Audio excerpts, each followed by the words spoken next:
بسم اللہ الرحمن الرحیم۔ السلام علیکم ناظرین، امید کرتا ہوں آپ سب خیریت سے ہوں گے۔ ناظرین، میں آپ کا ہوسٹ داؤد سعید اور آپ دیکھ رہے ہیں داؤد ٹی وی۔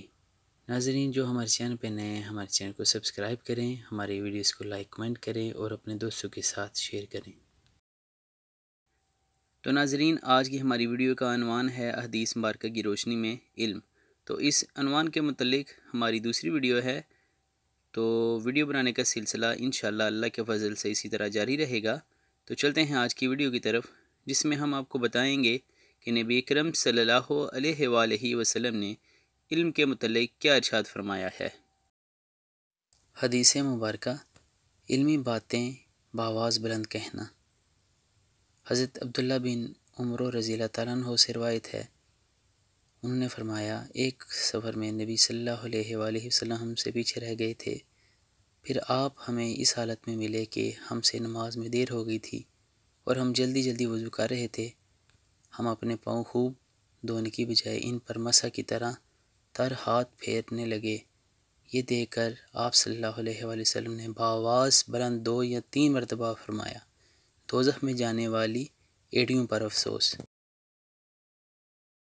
حدیث مبارکہ، نبی صلی اللہ علیہ وآلہ وسلم وعظ و تعلیم میں موقع و محل کا خیال رکھتے تاکہ لوگ متنفر نہ ہو جائیں۔ حضرت ابن مسعود رضی اللہ تعالیٰ عنہ سے روایت ہے، انہوں نے فرمایا، نبی صلی اللہ علیہ وآلہ وسلم ہمارے اکتا جانے کے اندیشے سے ہمیں وعظ و نصیحت کرنے کے لیے وقت اور موقع و محل کا خیال رکھتے تھے۔ حدیث مبارکہ، دعائے نبوی، اے اللہ اسے قرآن کا علم دے۔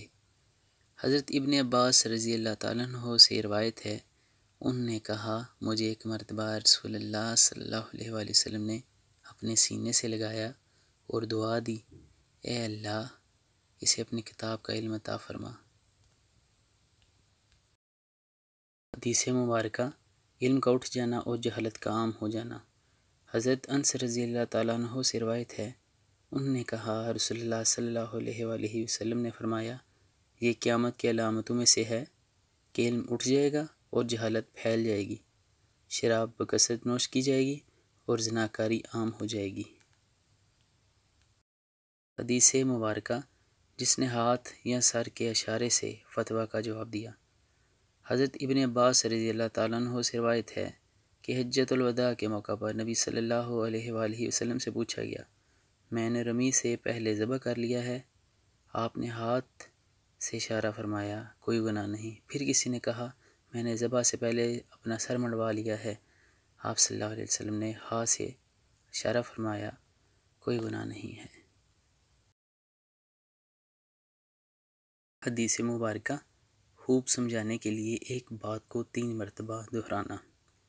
حضرت انس رضی اللہ تعالیٰ عنہ سے روایت ہے، وہ نبی صلی اللہ علیہ وآلہ وسلم سے بیان کرتے ہیں کہ آپ جب سلام کرتے تو 3 بار سلام کرتے اور جب کوئی بات فرماتے تو اسے 3 مرتبہ دہراتے۔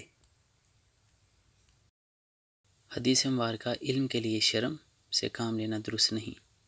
حضرت مجاہد کہتے ہیں، حیا کرنے والا اور تکبر کرنے والا علم حاصل نہیں کر سکتا۔ حضرت عائشہ رضی اللہ تعالیٰ عنہ فرماتی ہیں، انصار کی عورتیں کیا خوب ہیں، انہیں دین میں سمجھ حاصل کرنے میں شرم دامن گیر نہیں ہوتی۔ حدیث مبارکہ، سوال سے زیادہ جواب دینے کا بیان۔ حضرت عبداللہ بن عمر رضی اللہ تعالیٰ عنہ ہی سے روایت ہے، نبی صلی اللہ علیہ وسلم سے ایک شخص نے پوچھا، جو شخص احرام باندھے وہ کیا پہنے؟ آپ صلی اللہ علیہ وآلہ وسلم نے فرمایا، نہ کرتا، نہ پگڑی، نہ پجامہ، نہ ٹوپی اور نہ وہ کپڑا جس میں وہ رس یا زعفران لگی ہو، اور اگر جوتی نہ ہو تو موزے پہن لے اور انہیں اوپر سے کاٹ لے تاکہ وہ ٹہنوں سے نیچے ہو جائیں۔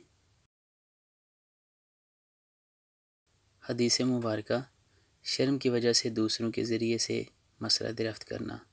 حضرت علی رضی اللہ تعالیٰ عنہ سے روایت ہے، انہوں نے فرمایا، میری مضی بہت نکلا کرتی تھی، میں نے حضرت مقداد رضی اللہ تعالیٰ عنہ سے کہا، کہ وہ نبی صلی اللہ علیہ وسلم سے اس کا حکم پوچھیں۔ چنانچہ انہوں نے دریافت کیا تو آپ صلی اللہ علیہ وآلہ وسلم نے فرمایا مزی کے لیے وضو کرنا چاہیے۔ تو ناظرین، آج کی ویڈیو کے اختتام پر اپنے ہوسٹ توسعید کو اجازت دیں، ملتے ہیں نیکسٹ ویڈیو میں۔ تو ناظرین، جو ہمارے چینل پہ نئے ہیں ہمارے چینل کو سبسکرائب کریں، ہماری ویڈیوز کو لائک، کمنٹ اور اپنے دوستوں کے ساتھ شیئر کریں۔